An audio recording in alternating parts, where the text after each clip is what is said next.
name is Thasami, and I'm going to be speaking about how climate change sentiment can help improve your business development. But before we do that, I'd like to get on the same page about what climate change means. So climate change is the change in the usual weather found in a place over prolonged periods of time as long as decades. Climate change is becoming a global prevalent concern. From Greta Thunberg's 5 minute of fame earlier this year to Tesla releasing their Cybertruck at the end of last year, people are becoming more conscious. And we see this reflected in international policy change as well, with the Paris Agreement being ratified by most countries. So the question is, what can we do for you? We have developed an application that will gauge sentiment and understand how people feel about climate change. This insight will enable companies to develop a product and marketing campaign that align to company values and that align to consumer values and will be desirable to consumers because they reflect what the consumer wants. So I'm just going to delve into the data set. We looked at a data set that was made up of over 40,000 tweets, which were collected and analyzed by independent parties and were then categorized into one of four groups. The first being the news group, which were tweets by news houses about climate change, tweets that were by people who believe that climate change is a viable threat, neutral, those who are neither for nor against climate change, and finally anti, those who believe that climate change is not a legitimate threat. We looked at about 10,000 of those tweets, and I'm just going to give you a quick overview of the distribution. So about 54%, the majority group, believed that climate change was a legitimate threat, followed by 23%, which was held by news groups, 15% who were neutral on the matter, and 8% who did not believe that it was viable. So what did we actually do? What we did and how we classified the tweets was by taking the raw tweet and cleaning it, which involved removing punctuation, special characters, stop words, and also words that commonly occurred that were convoluting the word set. We then used the TF-IDF vectorizer pipeline, which basically would take the text and convert it to a numerical value, which could then be read by the machine learning models. We then used various machine learning models to try to predict the sentiment. We found that the SVM and logistic regression model provided the highest level of accuracy. Accuracy was tested using the accuracy metric and the F1 score metric. So I'm just going to delve into what we learned about the sentiment in each word, in each category. So in the news category, we found that a lot of validating information was shown and popular through words such as report, scientist, and researcher.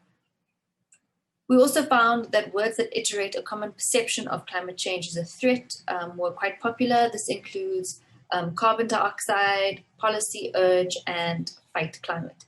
There was also the presence of US senators and environmental groups, possibly revealing that global warming is becoming an increasingly popular policy concern. The next group belongs to those who believe that climate change is a threat. And what stands out in this group is the use of action words or verbs, such as think, believe, go, and change. And this could show that the group are actively participating in fighting climate change. We see the presence of Hillary Clinton and Trump possibly reflecting that people don't feel that the policy changes are happening soon enough. We also observe that words reveal strong convictions such as change, million, die, and elect. Many words in this group suggest seeking a solution, such as fight climate, tackle, and combat. In our neutral group, what we see immediately is that the words are less action-orientated and more emotionally driven. This can be seen by the popular frequency of words such as kind, strong, expect, care, think, hello, and penguin. They're more impressionable, seen through their reliance on validation of the concept of climate change through words such as interview, interviewer, great interview, and expect, talk, and climate. Finally, our last sentiment group, those who do not believe it's a viable threat, we find that their tweets reflect a complete rejection of the concept altogether through words such as Fake, Create Chinese, Chinese Order, and Concept.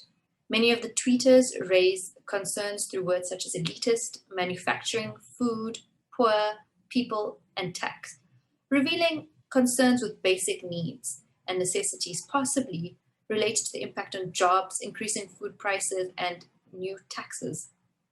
We see that this group are mainly made up of a worker's perspective.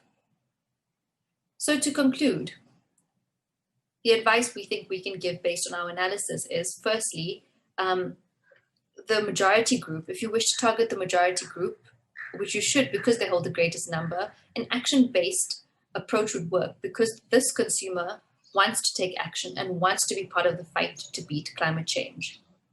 If you want to target the neutral group, and because they are uncertain, it makes them open to influence, their posts reflect a less factual engagement and a more emotional one. And so to target this group, you would need an emotive appeal.